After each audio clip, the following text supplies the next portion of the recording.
বৃহত্তর রাশিয়ার অন্তর্গত বলখের বাদশা ছিলেন বাদশা ইব্রাহিম বিন আদহাম।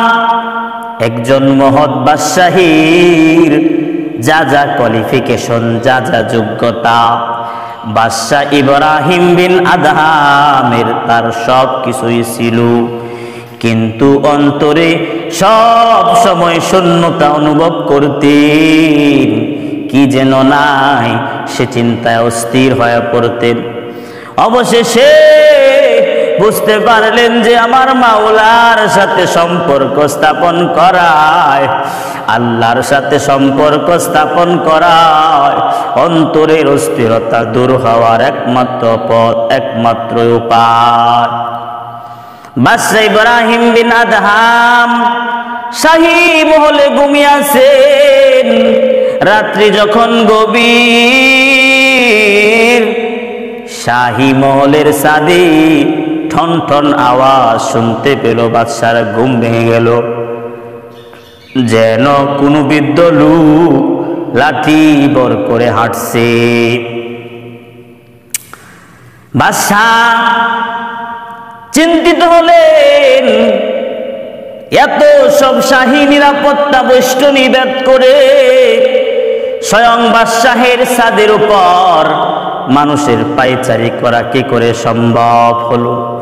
তিনি দমকের সুরে জিজ্ঞাসা করলেন, এত রাতে কে আমার ছাদে? ছাদের উপর থেকে জবাব আসলো, আমি একজন উটের রাখাল, আমার উটটি হারিয়ে গিয়েছে, তাই খুঁজতে এসেছি। বাদশা ইব্রাহিম বিন আদহাম বললেন, উট হারালে বনে অথবা ময়দানে খুঁজতে হয়, ছাদের উপরে কি কখনো উট পাওয়া যায়? তুমি তো আচ্ছা বোকা লোক দেখছি। ছাদের উপর থেকে জবাব আসলো, ছাদের উপর যদি উট না পাওয়া যায় তাহলে বাদশার শাহী মহলে বাদশার আরামের পালঙ্কে শুয়ে থেকে, আরামের খাটে শুয়ে থেকে, আরামের বিছানায় শুয়ে থেকে, আরামের পালঙ্কে শুয়ে থেকেও আল্লাহকে পাওয়া যায় না। বাস এতটুকুই শোনা গেল, এরপর আর কোনো সারা শব্দ পাওয়া গেল না। বাদশা কৌতূহল দমন করতে পারলেন না, তিনি ছাদে উঠে গেলেন, দেখার জন্য ছাদে উঠে গেলেন। গিয়ে দেখেন লোকটি নাই, লোকটি গায়েব হয়ে গেছে। সারা ছাদে শূন্যতা খাকা করছে।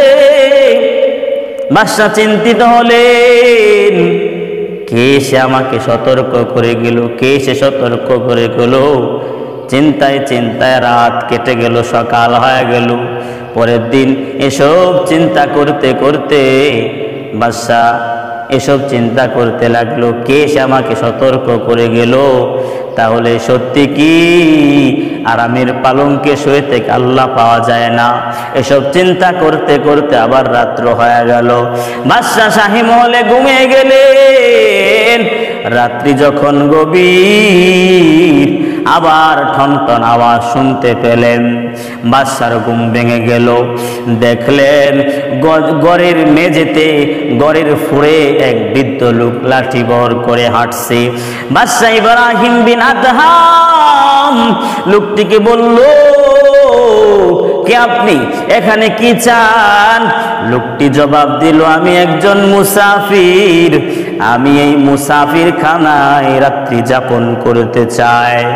বাদশা ইব্রাহিম বিন আদহাম বললেন, আপনি ভুল করেছেন, এটা কোনো মুসাফির খানা নয়, এটা বাদশাহের শাহী মহল।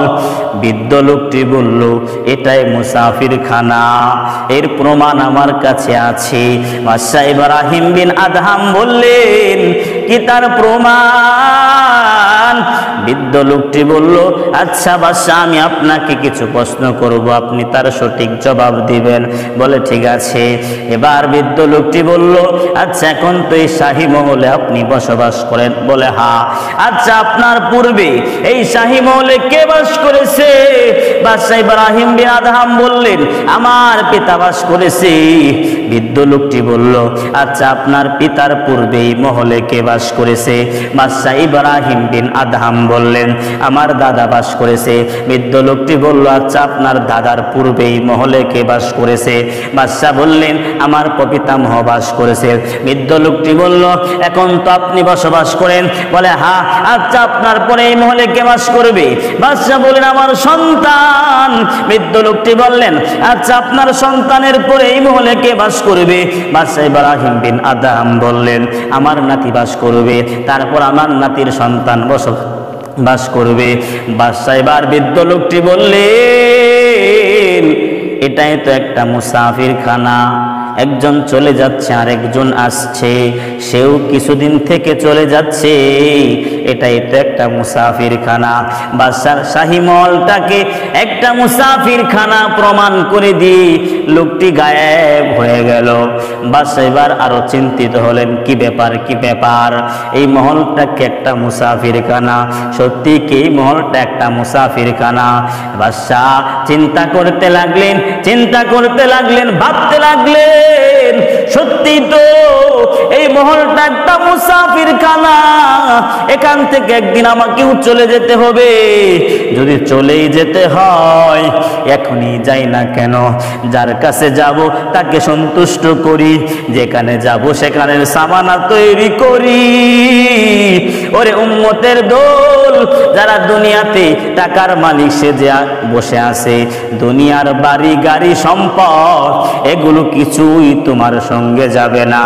এজন্য আল্লাহ তাআলা বলেন, ইয়া আইয়ুহান নাস, হে লোক সকল, ইন্না নিশ্চয় খলাকনাকুম, আমি তোমাদেরকে সৃষ্টি করেছি, ওয়া জাআলনাকুম, পরে তোমাদেরকে বিভক্ত করে দিয়েছি, শুউবান বিভিন্ন সম্প্রদায়ে, ওয়া কবাইলা বিভিন্ন গোত্রে, লিতাআরাফু, যাতে তোমরা পরিচিত হতে পারো। ইন্না নিশ্চয় আকরামাকুম, আমি এটা দেখার জন্য তোমাদের মধ্যে সেই ব্যক্তি আমি রবের কাছে অধিক মর্যাদা সম্পন্ন, যে ব্যক্তি তোমাদের মধ্য থেকে অধিক মুত্তাকি। আল্লাহর কাছে টাকাওয়ালার দাম নাই, সম্পদওয়ালার দাম নাই, আল্লাহর কাছে তাকওয়ালার বড় দাম, পরহেজগারির বড় দাম। এই জন্য আল্লাহ বলেন, ইয়া আইয়ুহান নাস উবুদু, হে লোক সকল রবের ইবাদত কর, রবের ইবাদত কর। ইয়া আইয়ুহাল্লাযীনা আমানুত্তাকুল্লাহ, হে ইমানদারেরা ভয় কর, ভয় কর, আমি রবকে ভয় কর, ভয় করার মতো ভয় কর। হাক্কা তুকাতিহি ওয়া লা তামুতুন্না ইল্লা ওয়া আনতুম মুসলিমুন, মুসলমান না হয়ে কবরে যায়ও না।